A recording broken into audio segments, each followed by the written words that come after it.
Mega హీరోగా సినీ పరిశ్రమలోకి అడుగుపెట్టి తనకంటూ ఓ గుర్తింపు తెచ్చుకున్నాడు వరుణ్ తేజ్. ఎప్పటికప్పుడు వైవిధ్యమైన పాత్రలను ఎంచుకుంటూ తన నటనతో ప్రశంసలు అందుకున్నాడు. ప్రస్తుతం ఆపరేషన్ వ్యాలంటైన్ సినిమాతో ఆడియన్స్ ముందుకు వస్తున్నాడు.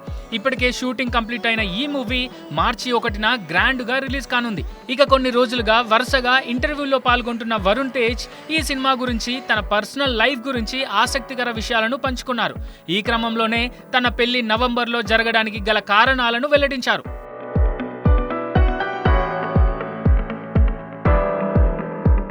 ఆపరేషన్ వ్యాలంటైన్ సినిమాతో బాలీవుడ్ ఇండస్ట్రీకి పరిచయం అవుతున్నారు వరుణ్.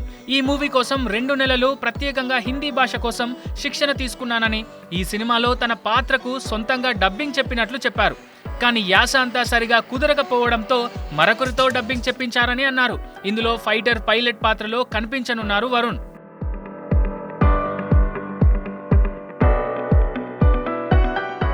చాలా మంది ఎయిర్ ఫోర్స్ అధికారులను కలిశాను. ఎయిర్ బేస్ కు వెళ్లి షూటింగ్ చేశాం. బ్రేక్ దొరికితే అధికారులతో మాట్లాడేవాడిని. తెలుగు వాళ్ళు చాలా మంది ఉన్నారు. వాళ్ళ ఆపరేషన్స్ గురించి వింటూ స్ఫూర్తి పొందేవాడిని. ఫైటర్ జెట్ గురించి షూటింగ్ సమయంలో తెలుసుకున్నాను. ఫైటర్ జెట్లో దాదాపు 40 రోజులు షూట్ చేశాం. ఆ సమయంలో భారత వైమానిక దళంలో ఉన్నట్లు అనిపించింది. ఫోన్స్ లేకుండా షూటింగ్లో పాల్గొనడం కూడా చాలా బాగుండేది. పనిపైనే ధ్యాస పెడుతూ చిత్రీకరణని చాలా ఆస్వాదించాం. ఈ సినిమా కోసం నా పెళ్లి ముహూర్తాన్ని కూడా మార్చుకొని మూవీ షూటింగ్ కంప్లీట్ చేశాకే పెళ్లి చేసుకున్నా అంటూ అసలు విషయాన్ని చెప్పారు వరుణ్ తేజ్.